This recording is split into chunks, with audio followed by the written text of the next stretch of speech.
Hop, assalomu alaykum hammaga. Bugun sizlar bilan o'sha ICT kursini 5-darsida ko'rishib turganimdan xursandman. Hop, bugun gaplashadigan mavzuyimiz bizda key level'larni davomi bo'ladi. Chunki o'tgan safar key level haqida, ya'ni FUG bosh qismini ko'rdik, ya'ni key level'larning boshini FUG, IFUG, BPR. Ya'ni endi bugungi o'tiradigan mavzu o'sha key level'larning davomi. Hop, bugungi o'tiradigan mavzularni ko'rsak, undan oldin sizlarga bitta topshiriq yoki o'zinglar uchun baribir mana shu o'tgan darslarimni mavzularni, ya'ni takrorlab borish uchun o'zinglar bozorda uni belgilab ko'rishinglar kerak. Belgilab Telegramga tashlasanglar, masalan, Billion'da gruppasi bor Telegramda. Ana o'shanga tashlasanglar muhokama qilsak bo'ladi. Ya'ni o'sha tashlagan analizinglarni yo bizga o'rgatgan mavzularimiz bo'yicha misollarni ana o'shanda o'zinglarga ham ancha mustahkamlash bo'ladi. Xo'p, ana endi bugungi darsni boshlasak, bugungi o'tiladigan mavzular bizda birinchi bo'lib gap bo'ladi va volume imbalance, ikkinchisi bu order block va order block min threshold, undan keyin order block continuation and stop loss OB. Ya'ni qayerga stop loss qo'yishimiz va order blockdan qanaqa bir, ya'ni trend bo'ylab foydalanishimiz va gap, volume imbalance, mana shularni ham qanaqa ko'rinishini ko'rib chiqamiz va order block. Bugungi asosiy gaplashadigan mavzuyimiz baribir order block bo'ladi. Xo'p, ana endi birinchi bo'lib biz order block davomida gapga o'tsak, xo'p. Gap va volume imbalance. Gap nima bo'ladi? Gap bizda mana bu joyda ko'rayotganinglardek, ko'rasizlar, ya'ni narx o'zi asli open hello close ga asoslansa, bizda nima bo'ladi? Narx har doim yopilgandan keyin mana shu joydan ochilishi kerak, to'g'rimi? Bu joydan ochilishi kerak. Lekin bu kunlar, masalan, mana bunaqa ochilish, ya'ni narx bu yoqdan ochilmayapti-da, pastga tushib bu yoqdan ochilyapti. Mana shu orasidagi bizdagi bo'shliq gap bo'ladi.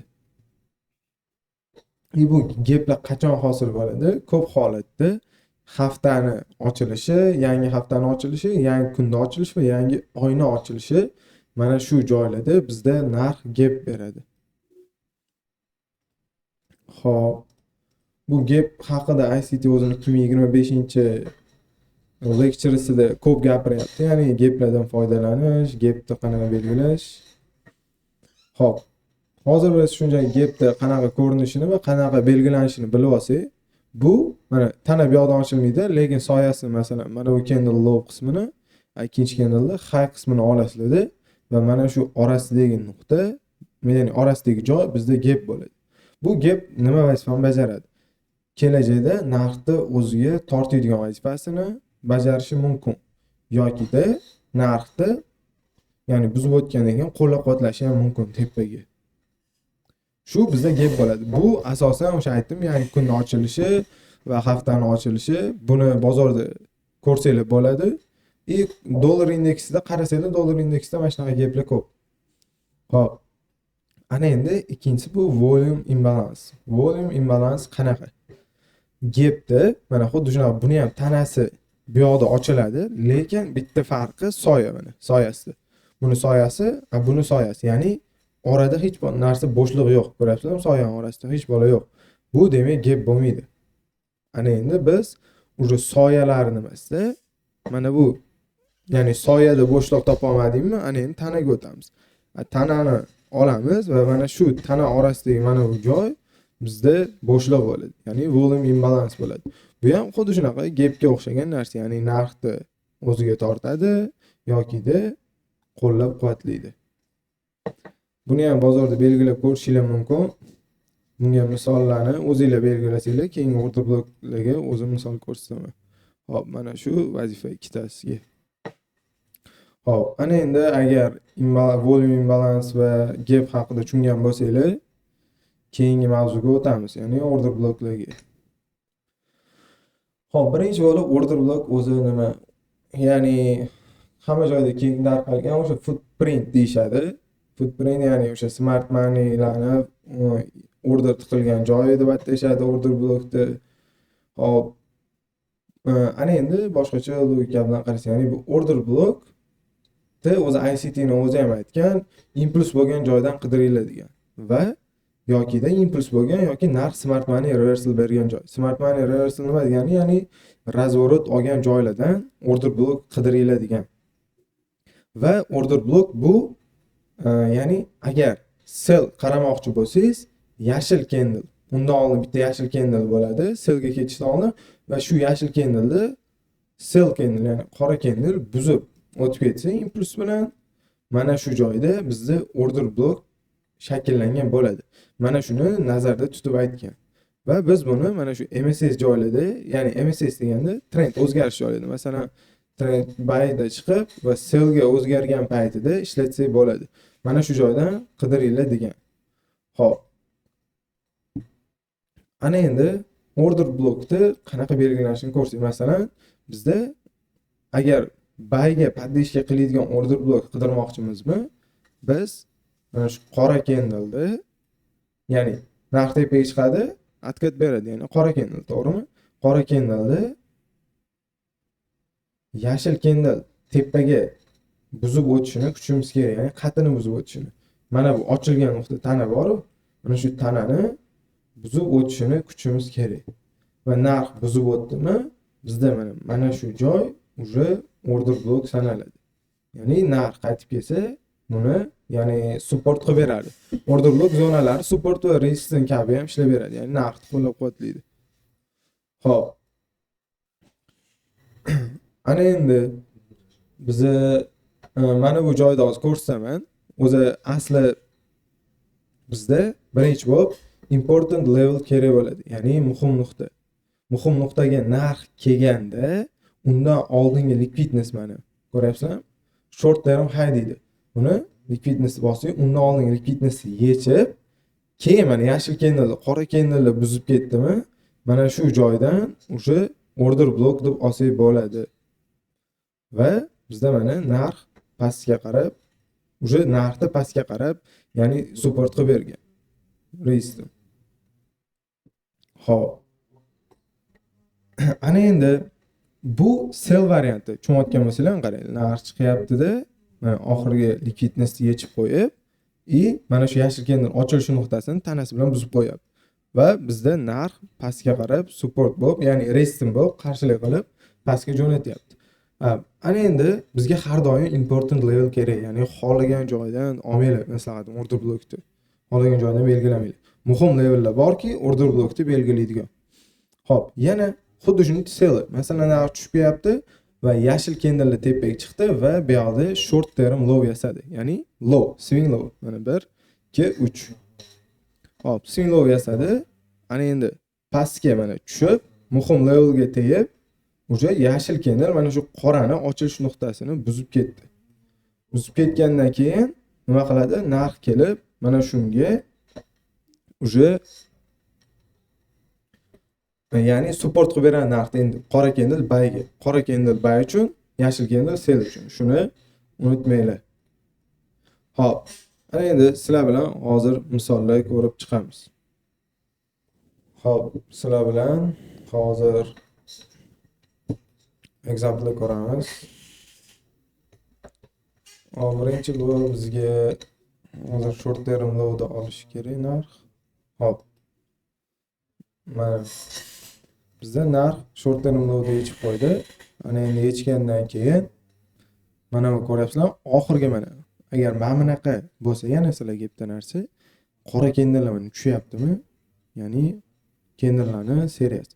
Qora candlelar tushib shularni buzib o'tgandan keyin narx mana shu boshlangan nuqtada, ya'ni kiramiz.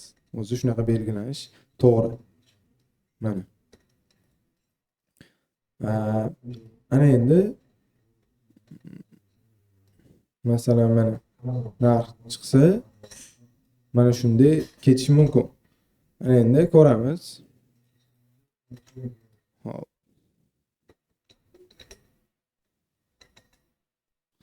Mana ko'rayotganingizdek narx mana yashil candle mana shu qorani buzib qo'ygan. Ko'ryapsizlarmi? Qorani buzib qo'ygan. Mana endi nima qilamiz? Biz tepaga, to'g'rimi? Bay uchun. Hop. Stopni bu yoqqa 1 ga 2. Hop.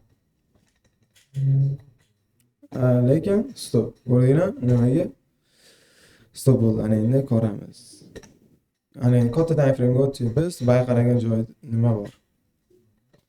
Mana hozir bayqaragan joyimiz mana shu candle bo'lsa, bayqaragan joyimiz mana shu candle bo'lsa, bu yerda muhim level yo'q. Ko'rdinglarmi? Muhim level yo'q bo'lgani uchun mana stop oldik. Biz boya slaydda nima aytdim? Muhim level bo'lish kerak. Hozir bu tarafda muhim level mana bu FVG nuqtasi. FVG nuqtasi bo'lgandan keyin narx FVG keldimi va mana bu joyda bizda sell side bor. Ya'ni ana endi mana shu sellga mana selldagi 3 tali qora FVG sellga narxni podдержка qilib berish kerak. Xo'p, ana endi biz 5 minutlik time frame o'tamiz 1 soatlikdan. Ana endi ko'rsak bizda nima bo'lyapti? Narx biz sell kirishimiz uchun order block yasash kerak. Undan oldin mana bizda narx birinchi liquidnessni yechyapti. Liquidnessni yechgandan keyin uje bizga order block yasash kerak. Mana bu joyda mana yashillar chiqib kelgan, 3 ta yashil. Shu yashillar qora candle mana boshini buzsa, mana shuni order block deb olamiz. Bu joyda belgilaymiz. Ana endi bizda bu joy order block bo'ladi va biz uje mana shu joydan enter qilamiz. Stop lossimizni mana bu highga, take profitimiz mana bu low. Lekin 1 ga 2 qo'ygan yaxshi, minimum. Hop, kuzatamiz narxni. Hop. Bizda yana narx pastga qarab tushyapti.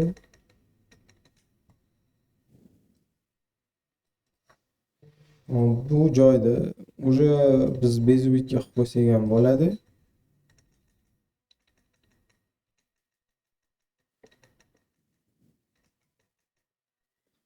Va narx bizda take profitimizni uje olib ketdi. Xo'p, mana ko'rdinglarmi, qayerda belgiladim order blockni? Bu joyda buy uchun xato belgiladim. Nimaga? Chunki bizda muhim level yo'q edi. Xo'p, yana endi boshqa misollarni ko'ramiz. Xo'p, sizlarga ana endi keyingi misolda ko'rib chiqamiz. Xo'p, qarasak, bu joyda bizda FVG nuqtamiz bor va nima bo'lyapti? Narx, ya'ni downtrendda pastga qarab tushib kelyapti. Va biz yana mana shu FVG dan pastga reaksiyani kutishimiz mumkin. Hop, bizga bu FVG ga qatgacha ishlashimiz birinchi o'ziga ya'ni tortuvchi nuqtalarni belgilay olamiz. Hozir bu tarafda bizda mana bu joyda sell side nuqtasi bor. Hop, narx FVG kelganda biz tasdiq qidirishni boshlaymiz. Hop, mana ko'rayotganingizdek FVG ga narx kelyapti va 50% dan ham yaxshi reaksiya olib pastda razворотный candle shakllantiryapti. Mana 5 minutlik time frame ga o'tsak, bizga nima kerak? Order block kerak, to'g'rimi? Hop, bu joyda hozir bizda liquidness birinchi olinish kerak. Mana bu high bizda liquidness bo'lgan va shu highni ko'rayotganinglardek mana yashillar chiqib ketgan va keyin qulash boshlanyapti. Mana shu yashillarni o'zi asli mana bu joydan olish kerak order blockni. Lekin ya'ni Eurocat bo'lsa SMT degan narsa bor. O'sha SMT ni qarasak, mana bu joyda bizda SMT yo'q qolgan ekan. Bu darslarni keyingi darslarda o'tamiz. Ya'ni SMT mavzusini hozir bu joyda SMT bo'lib qolgan ekan, ko'ramiz. Ya'ni narx chiqib bizga nima qilish kerak? Sell order block yasab bersa, biz ana o'shandan kirsak bo'ladi. Agar FVG da narx SMT bersa, bu kuchli tasdiq bo'ladi. Shuni ham yodda tutinglar. Sizlarga kerak bo'lib qoladi bu narsa. Xo'p, ana endi kuzatamiz, bizda narx order block yasashi kerak. Xo'p, bizda sell uchun order block yasash uchun nima bo'lish kerak? Yashil candle, qora candle buzish kerak. Lekin mana ko'rayotganingizdek, agar biz mana bu joyda yashil candle belgilasak, xato bo'lib qoladi. Chunki nimaga? Qaranglar. Narx ikkita yashil candle chiqqan, to'g'rimi? Ikkita yashil candle chiqqandan keyin bitta mana qora qo'shilib qolgan o'rtaga. Yana yashil chiqyapti. Biz mana bu joydan olishimiz mumkin emas. Shuni ham esdan chiqarmanglar. Ko'pchilik shu joyda xato qiladi. Mana shu joydan olib qo'yadi. Yo'q, bizda qora qatnashdimi? Bo'ldi, yana yashillarga tepaga chiqsa, mana shu joydan olamiz yashil boshlangan joydan.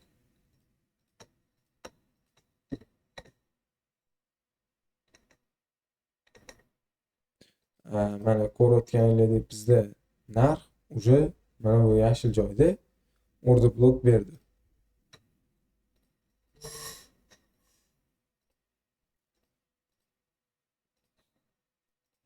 Kuzatamiz. Hozir mana bu IFG qanaqa ushlab qolar ekan. Agar bu order blockga chiqarib bersa, shu order blockdan entry qaragan yaxshi.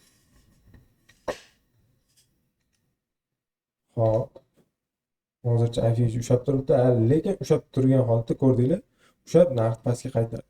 Pastga qaytargan joyda biz yana nimani ko'ryapmiz? Order block, to'g'rimi? Bu order block qayerdan reaksiya olib yasalyapti mana. Mana bu FIG'dan. Ko'rdinglarmi? Mana shu FIG'dan narx reaksiya olib order block yasyapti mana bu joyda. Va biz bu joyni belgilab olamiz va mana shu joydan entry qilganimiz yaxshi. Ya'ni kuchliroq tasdiq bo'ladi.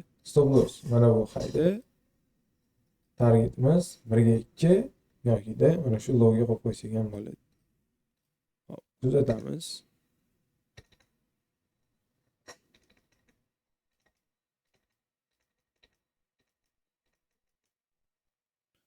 Bizda afsuski limitni olmasdan ketdi.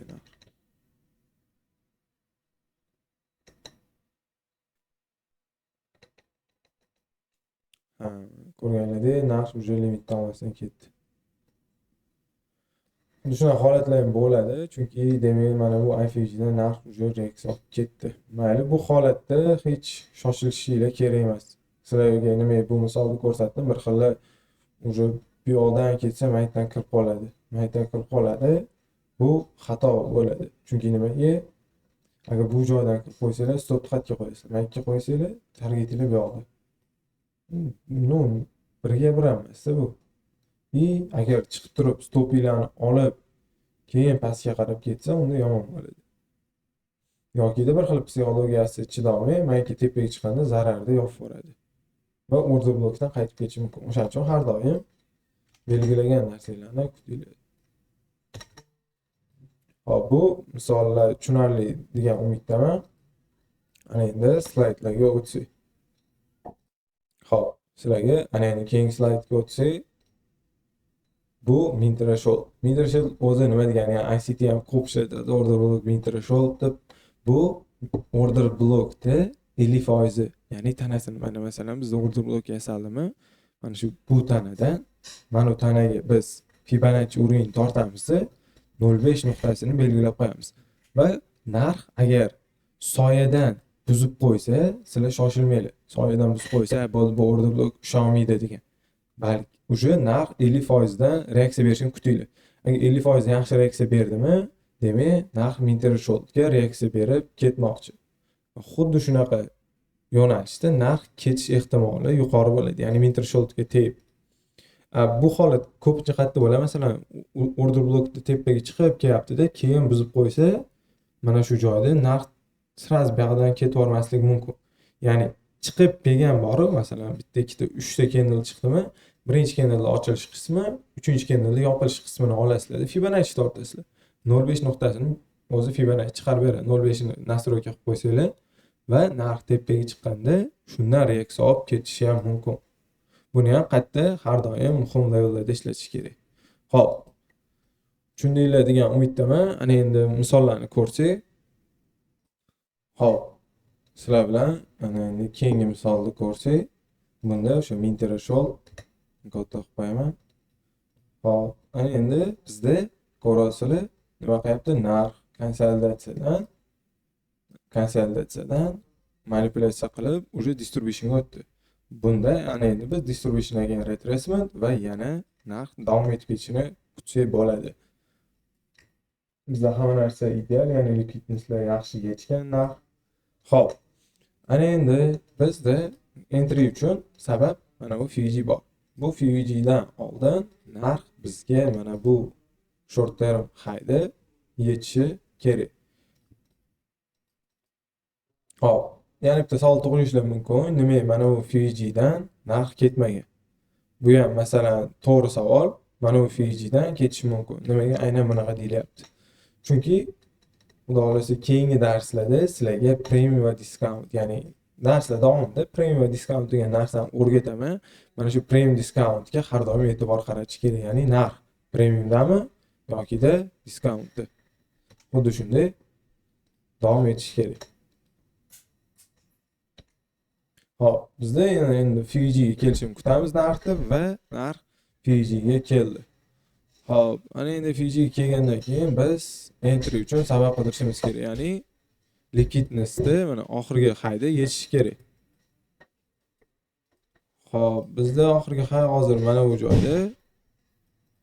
Endi kutamiz.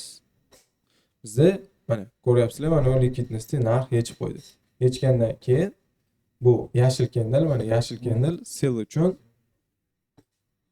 sell bo'lish uchun mana bu qora candle buzib o'tish kerak. Hop, kutamiz. Mana shu qora candle buzib o'tishini. Va ko'rayotganinglardek narx bizda buzib o'tdi. Ana endi bizga min threshold kerak bo'ladi. Ya'ni min threshold boyaga aytganimdek, order blokda 50% qismi.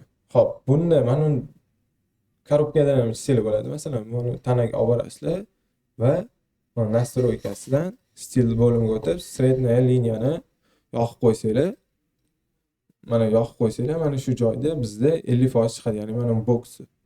Mana shu joyda limitga kirsak ham bo'ladi. Hop, stop lossimiz bu joyda va take profit nuqtamiz mana bu sell side'da. Hop.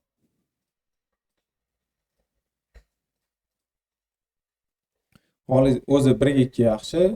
Mana bu joyga ham ko'chirsanglar bo'ladi. Lekin o'zi 1-11 bu nereal narsa. Uni psixologiyaga ko'tarish ham qiyin bo'ladi sizlarga. O'shaning uchun eng zo'ri 1-2 maslahat beraman.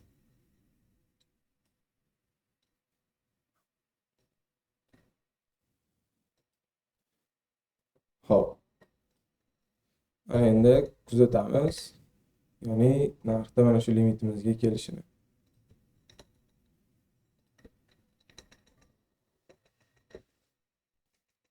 Hop. Hozircha kelmadi. Hop, ana endi bizda 0.5% ga keldi. Hop, bizda ko'rgan bo'lsanglar, mana shu 0.5% ga narx chiqdi. Va bizda targetimiz necha? 1-2. Hop. Ko'rayotganinglarda mana уже narx targetni oldi. Xohlasanglar o'sha ikkinchi variantim bu joygacha, lekin o'sha aytganimdek psixologiyaga ko'tarish degan narsa bor. Hop, ana endi narxni yurgizsak, bizda nima bo'ladi?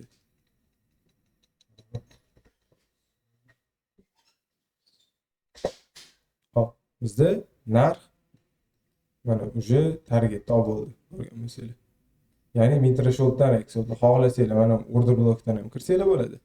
Xohlasanglar min thresholddan. Men o'zim sizlarga maslahatim order blokdan kirgan yaxshi min thresholdga qaraganda.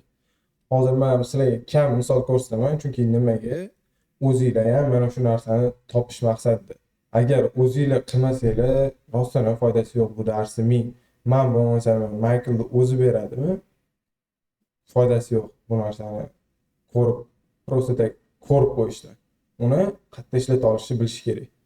Ana o'shaning uchun sizlarga maslahatim ko'proq bozorda ko'ringlar, ana o'shanda sizlarda yaxshi savollar tug'ilaveradi. Nimaga aynan bu order blok tanlashim kerak? Nimaga aynan bu joyda bu sodir bo'lyapti? Nimaga bu yoqdan reks olib ketyapti?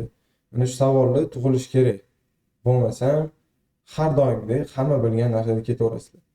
Ya'ni men o'zi bu kursdan maqsad o'zi bu pulli kurs. Sizlarga to'g'ridan aytadigan bo'lsam, masalan biz pulga o'tganmiz bu mavzularni hozir o'rnash, ya'ni o'tilayotgan mavzularni ham ya'ni kurs davomida men o'zim ya'ni boshqacharoq modelda o'rgataman. Ya'ni nimaga? Hamma bilan bir xil bo'lmasliklar uchun. Ya'ni hamma bilan bir xil ideya qilmasliklar uchun. Ya'ni 90% odam baytsa siz ham bayt degan narsa bo'lmasligi uchun har doim siz 10% odamlarni sirasiga kirishingiz kerak. Bo'lmasam har doim stop yeyverasiz. Men strategiyangiz vashshi 100 anaqa nima deydi? Tilladan bo'lsa ham. Chunki nimaga? Siz hamma bilan birga ideya qilayotgan bo'lasiz. Bu ideyangiz nima bo'ladi? Bozor biladi-yu. o'ylaysiz.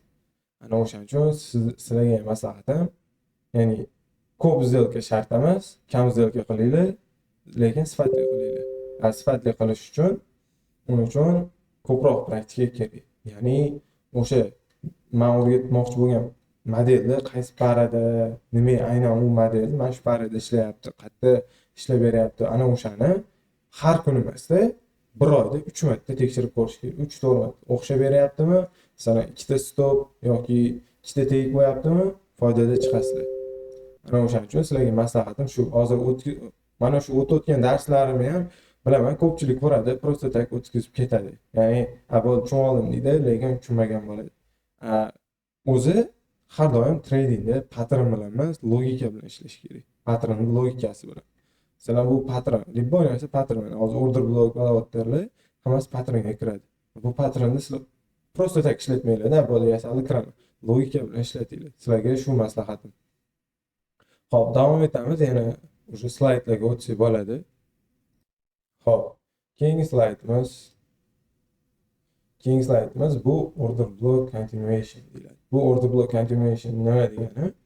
Bu bizda masalan bitta order block yasaldi. Mana shu order blockda narx buzib o'tib ketdi, tepaga buzib o'tgandan keyin pastga atkat beradi. Ya'ni mana shu order blockga atkat berib, qora candle, to'g'rimi? Qora candle bergandan keyin balki yana tepaga chiqib, yashil candle buzib o'tsa, buzib o'tgandan keyin mana shu oradagi mana joy yoki ikkita yoki uchta bo'lib qoladi. Mana shu candle bizda ya'ni order block bo'ladi. Ana endi bundan kirishga qo'rqdinglar masalan, bu order block ishlab beradimi yo'qmi savol tug'ilsa, kutinglar ishlab berishini. Agar ishlab berib, masalan, bo'chasi shunaqa bo'ladi. Agar bizda bitta order block bo'lsa, masalan, order block bo'lgandan keyin narx bunga kelishini kutinglar. Reaksiya beradimi yo'q. Reaksiya bermasdan tepaga ketsa, bilinglarki, demak, uje xato joyda belgilayotgan bo'lamiz. Va narx agar kelib turib shundan reaksiya olib pastga ketsa, mana shu kelgan joyi bizda yashil candle bo'ladi. Yashilni qora buzib o'tadi va tanasini biz o'zi ICT maslahat beradi. Ko'pchilik bir xil soyadan olishi mumkin, to'g'ri, yokida tanadan yoki mintrashopda olishi mumkin, bu ham to'g'ri. Lekin ICT ning o'zi taklif bergani bu mana shu tanadan olgan yaxshi, mana ochilish nuqtasi. Chunki tanada informatsiyalar bor, ya'ni datalar bo'ladi. Soyadan ko'ra, soya o'zi brokerskiy narsalarda bu. Ko'proq informatsiya tanada bo'ladi. Xo'p, boyagi mavzuga qaytsak mana. Narx yashil candle chiqdimi, qora candle buzib o'tadi. Ana endi mana bu order block yasaladi. Ana shunda siz sellga kirishingiz mumkin. Mana joyda ko'rayotganingizdek, qora candle buzdi, yashil candle tepaga chiqdi va buni yana qora candle buzib qo'ydi. Buzgandan keyin biz o'sha mana bu candleda, ya'ni order block tanasi bilan buzdimi, kirsak bo'ladi. Qaranglar, yana mana bunaqa savol tug'ilishi mumkin yoki xato belgilashingiz mumkin. Qora candle buzib o'tdimi, mana masalan, yashil bitta chiqish shart emas, prosta men misol qilib ko'rsatganman. Yashil 2-3 ta chiqar tepaga, keyin yana buzib o'tar qoralar. Ana o'shandan keyin mashina ishlab ketsa bo'ladi. Xo'p. Tushundinglar degan umidaman. Bunga misollarni o'zingizlar tashab ko'ringlar. Agar tushunmasanglar, yozsanglar, men o'zim misollar tashab beraman bunga. Xo'p, ana endi keyingi slaydga o'tsak, keyingi slaydimiz nima? Bu order blockga stop loss qo'yish. Xo'p, bizda stop lossni ikki xil qo'ysak bo'ladi. Birinchisi, order block yasalgandan keyin mana shu tanaga, ya'ni tanada entry qilib, stop lossni swing highga qo'yish. Ikkinchisi, bu tanaga, mana shu tanaga qo'yib, faqat stop lossni ochilish nuqtasi emasda, yopilish nuqtasiga qo'yish. Bu yoqda risk reward error katta bo'ladi, bu yoqda kam bo'ladi. Lekin sizlarga o'zim maslahat berganim, o'zim ham shunaqa qilaman. Mana bu swing highga qo'yish kerak. Order blockni highga. Mana tanasiga qo'ysanglar, narx chiqib turib, ya'ni mana shu yopilgan nuqtasidan ham soyasidan reaksiya olib ketishi mumkin. Chunki bunga order blocklar bor, masalan, rejection block degan narsa bor.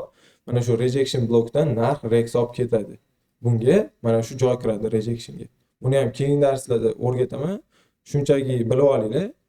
Entry qayerga qo'yishdi? Order blockda mana ochilgan tanasiga va swing highga. Ya'ni mana shu high qo'yib qo'ysanglar, mana shu stop loss zo'r bo'ladi. Xo'p, bugungi dars tushunarli bo'ldi degan umiddaman. Hammaga manfaatli bo'ldi. Tushunmasanglar o'sha kommentda yozsanglar ham bo'ladi. Telegramda kommentda gruppamiz bor. Ana o'shanda yozsanglar javob berishga harakat qilamiz. Hop, hammaga rahmat. Buni ICTga endi o'rganayotgan yoki qayerga kursga boray deb o'ylayotgan bolalarga tashlab yuborsanglar, tanishlarga, ularga ancha foydali bo'ladi pulli kurslardan ko'ra. Hop, hammaga rahmat, charchamanglar.